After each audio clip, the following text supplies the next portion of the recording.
Airport পার দিচ্ছে, plane উঠে যাচ্ছে। সবাই জানে এই সরকার এখন লাইফ সাপোর্টে আছে। কিভাবে চলে সেই ফর্মুলা আবিষ্কার করছে। আপনারা জানেন যে তারা আপনার টেলিভিশনে অনলাইনে বাচ্চাকে গ্রহণ করে সব দায় গ্রহণ করছে। এই কথা দায় গ্রহণ করছে, রিটাই করো না কেন?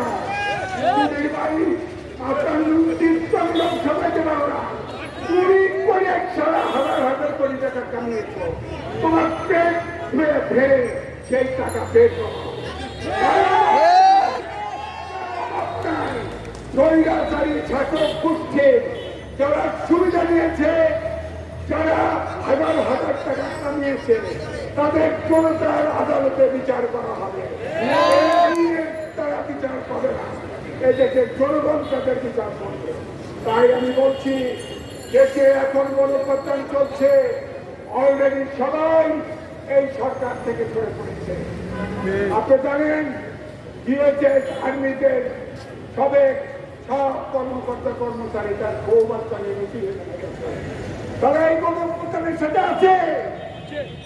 সাবেক সব সেনা কর্মকর্তারা তারা প্রেস কনফারেন্স করে কালকে বলেছে তারা এই গণপ্রত্যানের সাথে আছে। আজকে পুলিশ ভাইদের বলবো, বিজেপি বলবো, যারা যারা আছে সবাই এই সরকারের পিছন থেকে ছড়েন, নইলে আপনাদের মুক্তি নাই। সবাই বিচার হবে, সবাইকে